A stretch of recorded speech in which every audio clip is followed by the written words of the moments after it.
नमस्कार, मैं Manoj Khatri ACP traffic Bhopal आपका स्वागत करता हूं। आज हम बात करेंगे सड़क सुरक्षा एक परिचय। इसमें हम देखेंगे कि भारत देश में लगातार सड़क दुर्घटनाएं और उनसे होने वाली मृत्यु का आंकड़ा दिन पे दिन बढ़ता जा रहा है। कई प्रयास करने के बाद भी इन दुर्घटनाओं की और दुर्घटनाओं से होने वाली मृत्यु की आंकड़ों में कमी नहीं आ रही है। इसका कारण ये है कि दुर्घटनाओं के मूल कारण हमारे पास डाटा के रूप में उपलब्ध नहीं है। सड़क दुर्घटनाओं में कमी तथा वाहन दुर्घटनाओं के कारण होने वाली मृत्यु में कमी लाने हेतु दुर्घटनाओं की सही वजह, कारण जानना तथा उसके स्थायी समाधान हेतु किए जाने वाले उपायों को सख्ती से अमल लाने की महती आवश्यकता है। वर्तमान में वाहन दुर्घटनाओं के मामलों में धारा 279, 337, 338 एवं 304A आईपीसी के तहत कायमी और विवेचना में वही पुरानी पद्धति व परंपरा अनुसार प्रथम सूचना रिपोर्ट में एक सेट भाषा तेजी व लापरवाही पूर्वक वाहन चलाकर टक्कर मारी बड़े वाहन चालक को पहली नज़र में दुर्घटना का दोषी मानकर मोटर यान चालन अधिनियम 2017 के प्रावधानों का बगैर ध्यान दिए या बगैर जाने भारतीय दंड विधान की विभिन्न धाराओं में अपराध कायमी की जा रही है। विवेचना भी उसी सिद्धांत पर की जा रही है।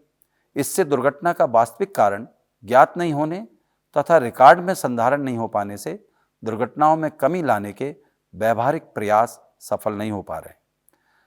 अतः वाहन दुर्घटनाओं के मामलों में वास्तविक कारणों को जानने हेतु कायमी तथा विवेचना के स्तर में पर्याप्त सुधार लाते हुए मोटर यान चालन अधिनियम 2017 के विधान अनुसार कायमी तथा विवेचना में समावेश करना अति आवश्यक हो गया है। वाहन दुर्घटनाओं के मामले में धारा 279, 337, 338 तथा 304 आईपीसी के तहत कायमी तथा विवेचना में परंपरा अनुसार प्रथम सूचना रिपोर्ट और विवेचना में एक सेट भाषा तेजी व लापरवाही पूर्वक वाहन चलाकर टक्कर मारी का उल्लेख लगातार किया जा रहा है। प्रत्येक प्रकार की सड़क दुर्घटना होने पर उस स्थल पर विवेचना अधिकारी द्वारा मोटर चालन अधिनियम 2017 के प्रावधानों के अनुसार तथ्यों का डायरी में समावेश भी करना आवश्यक हो गया है। माननीय supreme court committee on road safety द्वारा 2015 में सभी राज्यों को सड़क दुर्घटनाओं और उनसे होने वाली मृत्यु में आगामी 5 वर्षों में 50% कमी लाने का लक्ष्य निर्धारित करने हेतु निर्देश जारी किए गए हैं। किंतु देश में 2015 से 2020 तक होने वाली सड़क दुर्घटनाओं व उनसे होने वाली मृत्यु में कमी आने के स्थान पर वृद्धि हुई है, जिसका ग्राफ सामने है। इस ग्राफ का अगर हम अवलोकन करें तो देखते हैं 2015 में जहां 4,64,674 दुर्घटनाएं हुई, वहीं 2020 में यद्यपि 3,54,796 दुर्घटनाएं हुई हैं। ये कमी आंकड़ों में 2020 में आई है, किंतु बाकी के वर्षों में लगातार वृद्धि हुई है और 2021 में ये आंकड़ा 4,03,116 होकर लगभग वही स्थिति है। माननीय supreme court committee on road safety के द्वारा जो निर्देश दिए गए थे वो स्टार के रूप में ब्लू इंक से जो ग्राफ दिखाया गया है वो लक्ष्य निर्धारित किया गया था, जबकि वास्तविक स्थिति ऊपर दिखाए हुए ग्राफ में परिलक्षित है। इसी प्रकार से सड़क दुर्घटनाओं में जो मृत्यु का वर्षवार आंकड़ा है वो सामने है। इसमें भी वर्ष 2015 में जहां 1,46,133 लोगों की मृत्यु हुई, वहीं 2020 में 1,33,201 लोगों की मृत्यु हुई। यहाँ केवल 2020 में आंकड़ों में कमी अवश्य आई है, किंतु लक्ष्य के अनुरूप कमी नहीं है। जो लक्ष्य निर्धारित किया गया था 50% कमी का, वो इस ब्लू इंक से जो ग्राफ बताया गया है उसमें रेड स्टार जो दिख रहा है, यहाँ हमें कम से कम होना चाहिए था, जबकि वास्तविक स्थिति ऊपर दिए हुए ग्राफ में है। बीमा कंपनियों द्वारा भी वाहन दुर्घटनाओं के प्रकरणों में क्लेम के संबंध में माननीय उच्चतम न्यायालय में एक याचिका WP 534/2020 दायर की थी। इस याचिका पर भी माननीय उच्चतम न्यायालय द्वारा मोटर दुर्घटना के मामलों में कायमी, विवेचना तथा दुर्घटना क्लेम के संबंध में विस्तृत निर्देश दिए हैं। निर्देशों के परिपालन में अब वाहन दुर्घटना होने पर थाने के कायमीकर्ता, विवेचक या थाना प्रभारी को 48 घंटे में FAR फर्स्ट एक्सीडेंट रिपोर्ट तथा 90 दिवस के अंदर DAR डिटेल एक्सीडेंट रिपोर्ट तैयार कर MACT motor accident claim tribunal एवं संबंधित बीमा कंपनी को भेजने की बाध्यता है। उक्त FAR तथा DAR अर्थात फार एवं डार में दुर्घटना से संबंधित अनेक पहलुओं का बारीकी से अध्ययन व समावेश किया जाना है, किंतु विवेचना में अभी भी इन बिंदुओं का डिटेल में समावेश करने में वो संजीदगी नहीं दिखाई जा रही है। इसी प्रकार विवेचना में मोटर यान चालन अधिनियम 2017 का भी समावेश करना आवश्यक है, तभी दुर्घटना के वास्तविक कारण ज्ञात हो सकेंगे और उन कारणों का स्थायी निराकरण करने से दुर्घटना व उससे होने वाली मृत्यु दर में वास्तव में कमी लाई जा सकेगी। जहां सड़क दुर्घटनाओं को रोकने के लिए, यातायात को नियंत्रित करने के लिए मोटर व्हीकल एक्ट की हमारे पास धाराएं हैं, वहीं IPC में वाहन दुर्घटना होने पर कायमी और विवेचना के धाराएं हमारे पास है। हम जहां देखेंगे इस टेबल के माध्यम से कि सड़क दुर्घटनाओं को रोकने में और यातायात को नियंत्रित करने में मोटर व्हीकल एक्ट की कौन कौन सी धाराएं हैं। नंबर 1, 112/183 एक मोटर व्हीकल एक्ट, ये निर्धारित गति से अधिक गति सीमा में वाहन चलाने पर इस धारा के तहत कार्रवाई की जाती है। 115/194 मोटर व्हीकल एक्ट, ये प्रतिबंधित क्षेत्र में वाहन चलाते पाए जाने पर इस धारा के तहत चालानी कार्रवाई की जाती है। 119/177 मोटर व्हीकल एक्ट, ये यातायात संकेतों का उल्लंघन करने पर।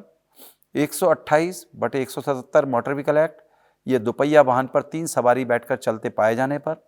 129/177 मोटर व्हीकल एक्ट, बिना हेलमेट दुपहिया वाहन पर सवारी करने पर। 132/177 मोटर व्हीकल एक्ट, वाहन को पुलिस अधिकारी द्वारा रोकने पर ना रुकना, अगर ऐसी स्थिति होती है तो इस धारा के तहत कार्रवाई कर सकते हैं। 184 बड़ी महत्वपूर्ण धारा है मोटर व्हीकल एक्ट की। 184 मोटर व्हीकल एक्ट में खतरनाक ढंग से वाहन चलाने वाले के खिलाफ कार्रवाई की जाती है। 185 मोटर व्हीकल एक्ट, नशे की हालत में वाहन चलाने वाले के खिलाफ है। 66/192 का मोटर व्हीकल एक्ट, ये ओवरलोड यात्री वाहन चलाने पर पाए जाने पर है। 21/25/177 CMBR, ये वाहन चलाते समय मोबाइल फ़ोन का उपयोग करने के विरुद्ध कार्रवाई करने का अधिकार देती है। 138/177 CMBR, ये बिना सीट बेल्ट लगाए 4 पहिया वाहन चलाने पर कार्रवाई के अधिकार देती है। मोटर व्हीकल एक्ट की या नियम की जो मुख्य धाराएं हैं उनकी परिभाषाएं या डेफिनेशन सिंपली ये हैं। 119 मोटर व्हीकल एक्ट यातायात चिन्हों का अनुसरण करने का कर्तव्य बताती है। मोटर यान के प्रत्येक ड्राइवर को वाहन किसी आदेशात्मक यातायात चिन्ह द्वारा किए गए संकेतों के अनुरूप ये केंद्रीय सरकार द्वारा बनाए गए चालन अधिनियम के अनुरूप चलाएगा और सार्वजनिक स्थान पर यातायात का विनियमन करने में लगे पुलिस अधिकारी द्वारा दिए गए निर्देशों का पालन करेगा।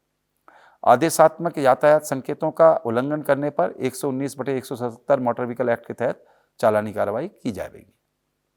112 मोटर व्हीकल एक्ट, कोई भी व्यक्ति किसी सार्वजनिक स्थान में किसी मोटर यान को ना तो उस अधिकतम गति से अधिक या न्यूनतम गति से कम गति पर चलाएगा, ना चलवाएगा और ना चलाने देगा, जो इस अधिनियम के अधीन या अन्य विधि के द्वारा उस यान के लिए नियत की गई हो।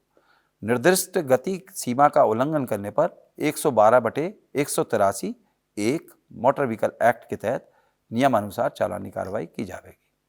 115 मोटर व्हीकल एक्ट, प्रतिबंधित क्षेत्र में वाहन चलाना सार्वजनिक सुरक्षा या सुविधा की दृष्टि से या किसी सड़क या पुल के स्वरूप के कारण साधारणतः किसी विशेष क्षेत्र में या किसी विशेष सड़क पर किसी विशेष प्रकार के मोटर यानों के चलाए जाने को प्रतिबंधित किया है, उस प्रतिबंधित क्षेत्र में वाहन चलाते पाए जाने पर 115/194 मोटर व्हीकल एक्ट के तहत कार्रवाई की जाएगी।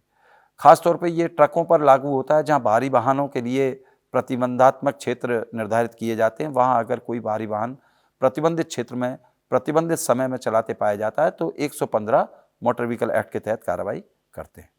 128 मोटर व्हीकल एक्ट, ये दोपहिया वाहन पर 3 सवारी बैठाकर चलाते पाए जाने पर आपको 128/177 मोटर व्हीकल एक्ट के तहत कार्रवाई की आपको अधिकार देती है। 129 मोटर व्हीकल एक्ट, ये बिना हेलमेट दोपहिया वाहन चलाए जाने पर आप इसकी कार्रवाई करते हैं। जैसा कि लगातार ये कार्रवाई पूरे देश प्रदेश में चल रही है कि दोपहिया वाहन को चलाने वाला या उस पर सवारी करने वाला प्रत्येक व्यक्ति जब किसी सार्वजनिक स्थान पर वाहन चलाता हो, ऐसे वाहन चालक एवं सवार सुरक्षात्मक टोप अर्थात हेलमेट पहनेंगे जो भारतीय मानक ब्यूरो के मानकों के अनुरूप हो। दोपहिया वाहन बिना हेलमेट चलाए जाने पर 129/177 मोटर व्हीकल एक्ट के तहत नियमानुसार कार्रवाई का अधिकार देती है। 132 मोटर व्हीकल एक्ट, वाहन चालक द्वारा वाहन रोकने के कर्तव्य। किसी वाहन का ड्राइवर किसी वर्दीधारी पुलिस अधिकारियों के रोकने का इशारा करने पर अपना वाहन रोकेगा और उसे ऐसे युक्तियुक्त समय तक जो आवश्यक हो और जो 24 घंटे से अधिक ना हो खड़ा रखेगा। अगर ऐसा नहीं करता तो वाहन ना रोकने पर 132/177 मोटर व्हीकल एक्ट के तहत कार्रवाई की जा सकती है। 184 मोटर व्हीकल एक्ट, ये खतरनाक तरीके से मोटरयान चलाने का है।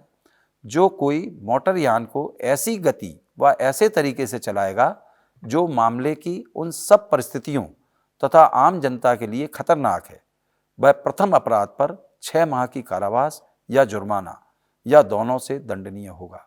खतरनाक तरीके से मोटरयान चलाने पर 184 मोटर व्हीकल एक्ट के तहत कार्रवाई की जा सकेगी। 185 मोटर व्हीकल एक्ट, ये मादक द्रव्यों के असर में होते हुए मोटरयान चलाने पर यह धारा आपको अधिकार देती है। मोटरयान चलाते समय चालक के रक्त में किसी श्वास विश्लेषक द्वारा परीक्षण करने पर रक्त के प्रति 100 मिलीलीटर में 30 मिलीलीटर ग्राम से अधिक अल्कोहल पाया जाता है या जो मोटरयान पर समुचित नियंत्रण रखने में असमर्थ है पाया जाने पर 6 माह के कारावास या जुर्माने अथवा दोनों से दंडनीय होगा। 66 मोटर व्हीकल एक्ट, जो कोई धारा 66 की उपधारा का के उपबंधों के उल्लंघन में अथवा ऐसे परमिट में दर्शाई सीटिंग क्षमता से अधिक सवारियों को भरकर चलाते पाया जाएगा, वह धारा 66/192 का मोटर व्हीकल एक्ट के अंतर्गत दंडनीय होगा। 21-25 CMVR, ये केंद्रीय मोटरयान नियम के अंतर्गत है। CMVR, जो कोई वाहन चालक वाहन चलाते समय मोबाइल फ़ोन का प्रयोग करेगा जिससे आम जनता के लिए न्यूसेंस या खतरा होगा तो उसके विरुद्ध 21/25/177 CMVR के तहत कार्रवाई की जा सकेगी। 138 CMVR, सभी मोटर वाहनों में जिसमें सीट बेल्ट प्रदाय की गई है वह सुनिश्चित किया जाएगा कि चालक और सीट पर बैठे व्यक्ति ने वाहन चलाते समय सीट बेल्ट लगाई हो। इसका उल्लंघन करने वाले के विरुद्ध 138/177 CMVR के अंतर्गत चालानी कार्रवाई की जाएगी। अब सड़क दुर्घटना हो जाने पर प्रकरण की कायमी और विवेचना के लिए जो IPC की मुख्य मुख्य धाराएं उसकी टेबल ये है। 279 IPC, तेजी व लापरवाही से वाहन चलाना। 279 337 IPC, वाहन को तेजी व लापरवाही से चलाकर दुर्घटना कर घायल करना। 279 338 IPC, वाहन को तेजी व लापरवाही पूर्वक चलाकर गंभीर रूप से चोटिल करना। 279 304 A IPC, वाहन को तेजी व लापरवाही से चलाकर दुर्घटना कारित कर मृत्यु कारित करना। सड़क दुर्घटना होने पर प्रकरण की कायमी और विवेचना के लिए IPC की मुख्य धाराओं का ये विवरण है। 279 भारतीय दंड संहिता, IPC की धारा 279 सड़क दुर्घटना से संबंधित है। इस धारा के अनुसार अगर कोई किसी वाहन को एक सार्वजनिक मार्ग पर किसी भी तरह की जल्दीबाजी या लापरवाही से चलाता है जिससे किसी व्यक्ति के जीवन को कोई संकट होता है, तब उस ड्राइवर पर रैश ड्राइविंग का चार्ज लगता है। इसमें दोषी पाए जाने पर व्यक्ति को 6 महीने की जेल भी हो सकती है।